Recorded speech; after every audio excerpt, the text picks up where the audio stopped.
ओम नमः शिवाय। जय माता रानी। दोस्तों, आप देख रहे हैं आपका अपना YouTube चैनल व्रत त्योहार कथाएं।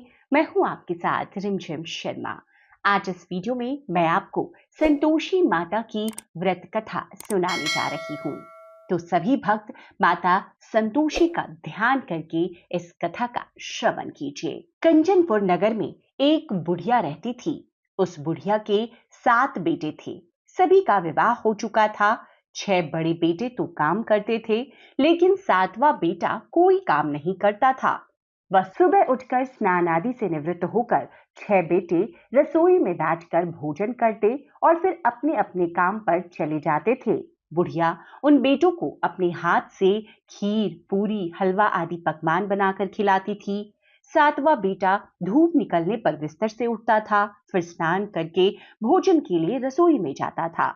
बुढ़िया दूसरे बेटों का बचा हुआ खाना एक थाली में रखकर उसे दे देती थी।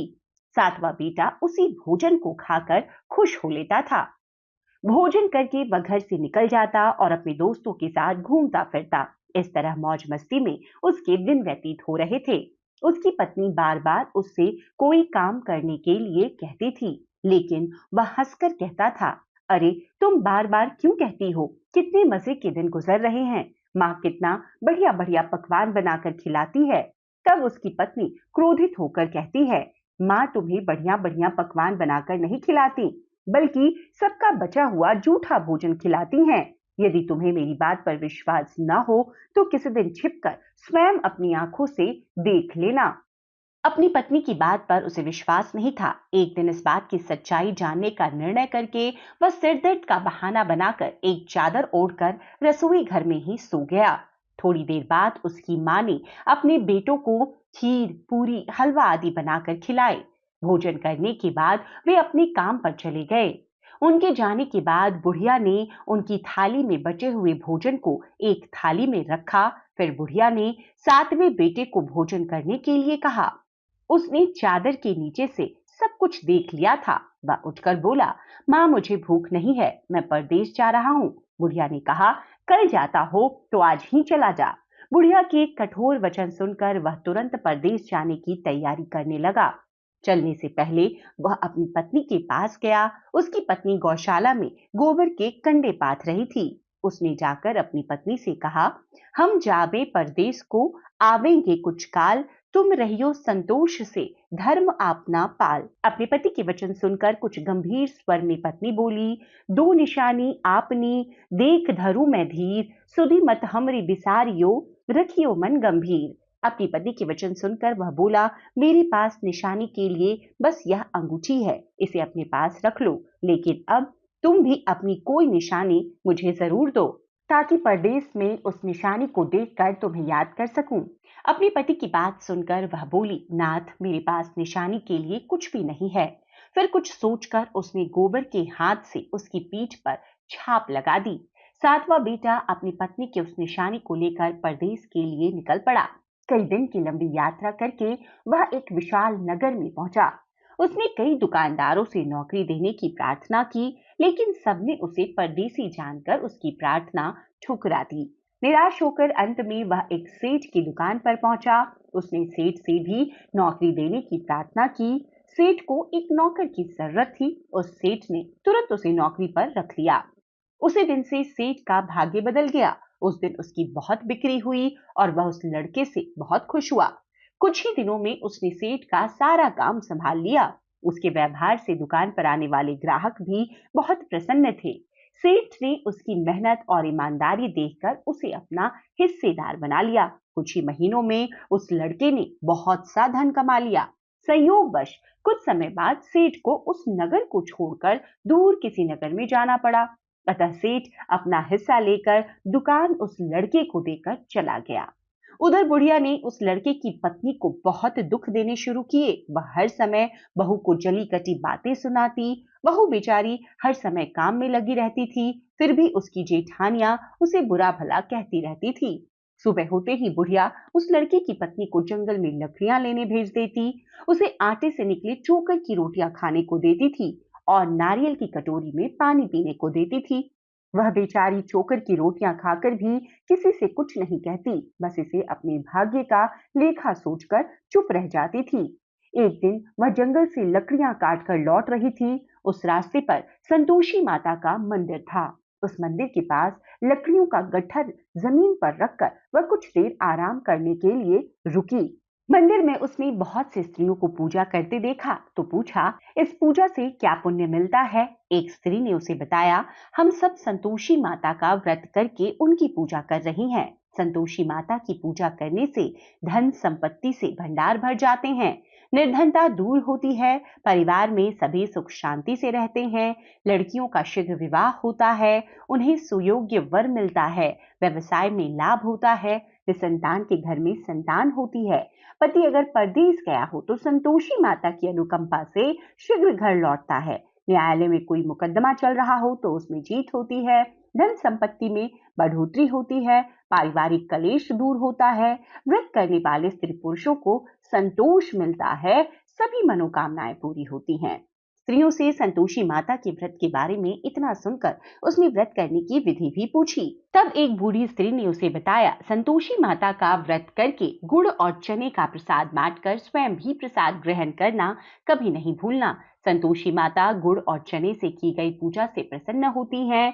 संतोषी माता का व्रत शुक्रवार को किया जाता है। शुक्रवार को सूर्योदय से पूर्व उठकर स्नान आदि से निवृत्त होकर संतोषी माता के मंदिर में जाकर पूजा करके व्रत कथा सुननी चाहिए। मंदिर न जा सको तो घर के किसी कमरे में संतोषी माता की मूर्ति या चित्र रखकर छोटा सा मंदिर बनाकर पूजा करनी चाहिए। व्रत करने वाले को उस दिन कोई भी खट्टी चीज नहीं खानी चाहिए। घर में भी किसी को खट्टी चीज नहीं खानी चाहिए। संतोषी माता के व्रत के बारे में सभी बातें पूछकर सातवें बेटे की बहू ने मन में निश्चय किया कि आज सारी लकड़ियां बेचकर गुड़ और चने खरीद कर आने वाले शुक्रवार को संतोषी माता की पूजा अवश्य करूंगी। उसी दिन उसने लकड़ियां बेचकर गुड़ और चने खरीदे। शुक्रवार को सूर्योदय से पूर्व उठकर उसने स्नान आदि किया, फिर एक कलश में ताजा जल भरकर चने और गुड़ लेकर जंगल की ओर चल पड़ी। रास्ते में संतोषी माता के मंदिर में जाकर उसने संतोषी माता की विधिवत पूजा की और व्रत कथा सुनी। फिर संतोषी माता के चरणों में सिर रखकर प्रार्थना की कि हे माता, मेरे कष्ट दूर करो, मेरे पति परदेश से सकुशल लौट आए। संतोषी माता का स्मरण करते हुए उसने आसपास वालों को गुड़ और चने का प्रसाद बांटकर थोड़ा सा प्रसाद स्वयं भी ग्रहण किया। इस प्रकार सातवें बेटे की बहू ने हर शुक्रवार को संतोषी माता का विधिवत व्रत करना प्रारंभ कर दिया। दूसरे शुक्रवार को उसने व्रत किया, उसके पास पति का पत्र आ गया। तीसरे शुक्रवार को पति का भेजा हुआ रुपया आ गया। इस पर घर के लोग उससे ईर्ष्या करने लगे। जेठानियां ताने मारने लगी, अरे अब तो पति के पत्र आने लगे हैं, रुपया भी आने लगा है। घर के बच्चे भी बार बार कहने लगे, अब तो चाची के पास रुपया आने लगा है, अब तो वह किसी से सीधे मुंह बात भी नहीं करेंगी। वह बेचारी सबके ताने सुनकर चुप रह जाती थी। वह हर शुक्रवार को संतोषी माता के मंदिर में व्रत करके कथा सुनने के बाद उनके चरणों में सिर रखकर प्रार्थना करती, हे माता, मैंने आपसे धन नहीं मांगा था, मैंने तो अपने पति के सकुशल लौटने की प्रार्थना की थी। एक दिन उसकी प्रार्थना सुनकर संतोषी माता ने प्रसन्न होकर कहा, जा बेटी, तेरी मनोकामना पूरी होगी, तेरा पति शीघ्र ही घर लौटेगा। वह बेचारी संतोषी माता के वचन सुनकर खुशी खुशी घर लौटी। उधर सातवां बेटा दुकानदारी में इतना व्यस्त हो चुका था कि उसे पत्नी और घर का कोई स्मरण ही नहीं रहा था। दुकान के काम से उसे फुर्सत नहीं मिलती थी। संतोषी माता उस बेटे की इतनी व्यस्तता देखकर बहुत परेशान हुई। तब बहुत सोचकर संतोषी माता ने उस बेटे को स्वप्न में स्वयं दर्शन देकर कहा, धनी साहूकार सो रहा है या जाग रहा है? वह बोला, हे माता, मैं जाग नहीं रहा और सो भी नहीं रहा, आप मेरे लिए आज्ञा करें। संतोषी माता ने कहा, तूने परदेश में आकर इतना धन कमाया, पर क्या तुझे अपनी पत्नी का भी स्मरण है? उसने कहा, हे माता, मुझे अपनी पत्नी का स्मरण है, लेकिन इस दुकान से कहीं जाने का मुझे अवकाश ही नहीं मिलता। सारा रुपया व्यवसाय में लगा हुआ है, जब तक रुपया वापस नहीं आता मैं अपने घर कैसे जा सकता हूँ? संतोषी माता ने कहा, कल सुबह उठकर संतोषी माता का नाम लेकर और मंदिर में घी का दीपक जलाकर पूजा करना, फिर दुकान पर जाकर संतोषी माता के नाम का दीपक जलाकर प्रणाम करके काम शुरू करना। शाम होते होते उधार दिया धन लौट आएगा। इतना कहकर संतोषी माता उसके स्वप्न से अंतर्ध्यान हो गईं। सुबह उठकर उसने अपने मित्रों से स्वप्न की बात कही। वे सब उसका मजाक उड़ाने लगे, लेकिन उसका मन नहीं माना। उसने संतोषी माता पर पूर्ण विश्वास करके उनके मंदिर में जाकर घी का दीपक जलाया। दुकान पर भी दीपक जलाकर संतोषी माता का स्मरण करके काम शुरू किया। उस दिन संतोषी माता की अनुकंपा से सचमुच चमत्कार हो गया। उधार सामान ले गए लोग रुपया लौटाने आने लगे। देखते ही देखते रुपयों का ढेर लग गया। शाम तक सारा धन लौट आया। दुकान का सारा सामान भी हाथों हाथ बिक गया। तब संतोषी माता को नमस्कार करके वह अपने घर लौटने की तैयारी करने लगा। उधर सातवें बेटे की पत्नी प्रतिदिन की तरह जंगल से लकड़ी काटकर घर की ओर लौट रही थी। लकड़ियों का बोझ अधिक होने के कारण उसने मंदिर के पास गट्ठर उतारकर मंदिर के चबूतरे पर बैठकर थोड़ा सा विश्राम किया।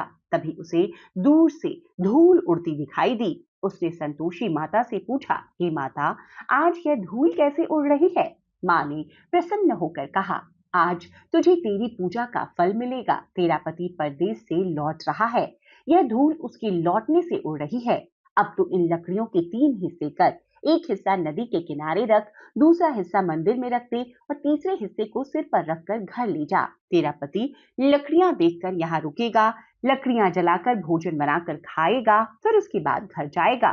तो घर पहुंचकर लकड़ियों का गट्ठर आंगन में डालकर कहना, सासू जी, लकड़ियों का गट्ठर ले आई हूँ, चोकर की रोटियां और नारियल की कटोरी में पानी दो। फिर पूछना आज घर में कौन मेहमान आया है। संतोषी माता की बातें सुनकर वह बहुत खुश हुई। उसके बाद वह घर की ओर चल पड़ी।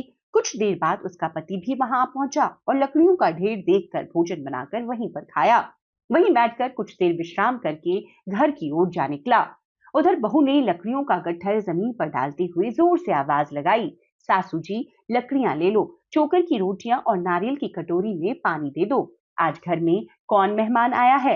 यह सुनकर उसकी बुढ़िया सास बोली, बहू, ऐसा क्यों कहती हो? तेरा पति ही तो परदेश से आया है। नहा धोकर मीठी खीर खा, नए कपड़े पहनकर पति के पास बैठ। उसके पति ने कमरे की खिड़की से सब कुछ देखा और सुना। उसने कमरे से बाहर आकर भिखारिन की तरह खड़ी अपनी पत्नी को देखकर कहा, माँ, यह औरत कौन है? माँ ने कहा, बेटे, ये तेरी बहू है। जब से तू परदेश गया है तब से इसने ऐसा ही हाल बना रखा है। सारे दिन गांव में ऐसे ही जानवरों की तरह घूमती फिरती है, घर का कोई काम नहीं करती। आज तुझे देखकर चोकर की रोटियां और नारियल की कटोरी में पानी मांग रही है। सातवां बेटा गंभीर होकर बोला, माँ, मैंने इसकी सारी बातें स्वयं अपने कानों से सुनी है। मुझे बराबर वाले दूसरे घर की ताली दे दो, मैं उसी घर में रहूंगा। बुढ़िया ने उस बेटे को दूसरे घर की ताली दे दी। वह अपनी पत्नी के साथ उस घर में आनंद से रहने लगा। उसके पास धन की कोई कमी नहीं थी। उसने घर को महल जैसा सुंदर बना दिया। अगले शुक्रवार को उसकी पत्नी ने कहा, प्राणनाथ, मैं संतोषी माता का व्रत करती हूँ। संतोषी माता की अनुकंपा से ही मेरे सारे काम पूरे हुए हैं। अब मैं व्रत का उद्यापन करना चाहती हूँ। पति ने कहा, अवश्य करो। मेरे घर में इतनी खुशियां छाई है। इतना सुनते ही सब उस बुढ़िया के पास दौड़े हुए आए और उनके पांव छूकर क्षमा मांगते हुए बोले, मैं उद्यापन के लिए सब सामान एकत्रित करता हूँ। उसने उद्यापन की तैयारी शुरू कर दी। बहू ने अपने जेठानियों के लड़कों को भोजन के लिए बुलाया। सभी जेठानियां उसकी धन संपत्ति और वैभव से ईर्ष्या करने लगी थीं। जेठानियों ने अपने बच्चे को सिखाया कि तुम भोजन के समय खट्टी चीजें मांगना। वो नहीं चाहती थी कि उसका उद्यापन पूरा हो।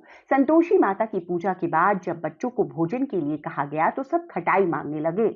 बहू ने कहा, खटाई किसी को नहीं मिलेगी। तब सभी बच्चे पैसे मांगने लगे। बहू उनकी भावना के बारे में कुछ नहीं जानती थी। उसने बच्चों को पैसे दे दिए। बच्चे बाजार में गए और इमली लेकर खाने लगे। बच्चों को पैसे देने और इमली खाने से संतोषी माता क्रोधित हो गईं।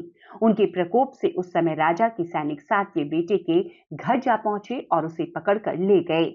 जेठानियां ताने देने लगी, अरे बेईमानी से धन कमा कर लाया था, इसीलिए राजा के सैनिक उसे पकड़ कर ले गए। अब बंदी गृह में रहना पड़ेगा।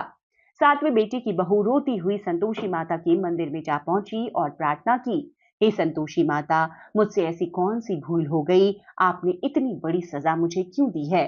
संतोषी माता तुरंत प्रकट हुई और कहने लगी, बेटी, तूने उद्यापन में बच्चों को पैसे देकर बहुत बड़ी भूल की है। उन पैसों से बच्चों ने खटाई खाकर तेरे व्रत को भंग किया है। बहू बोली, माँ, मुझे क्षमा कर दो, मैं बच्चों की बातों में यह सब भूल गई थी। अब मैं दोबारा उद्यापन करूंगी और कोई भूल नहीं करूंगी।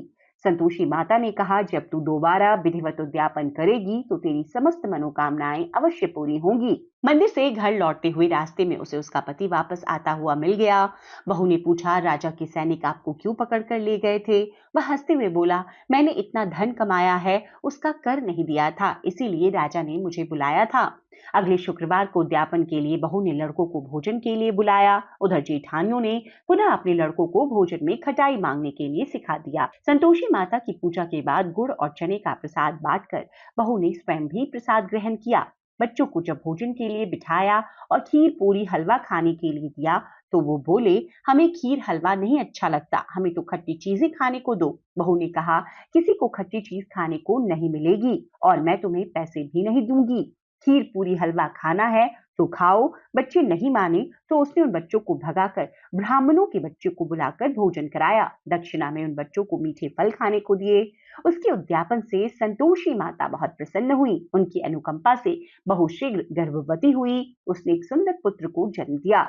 कुछ दिनों के बाद संतोषी माता ने सोचा, मैंने इसे जीवन के सभी सुख दिए हैं, अब इसकी परीक्षा लेकर देखती हूँ। यह सोचकर संतोषी माता ने एक बुढ़िया का रूप धारण किया और लाठी टेकती हुई बहू के घर पहुंची।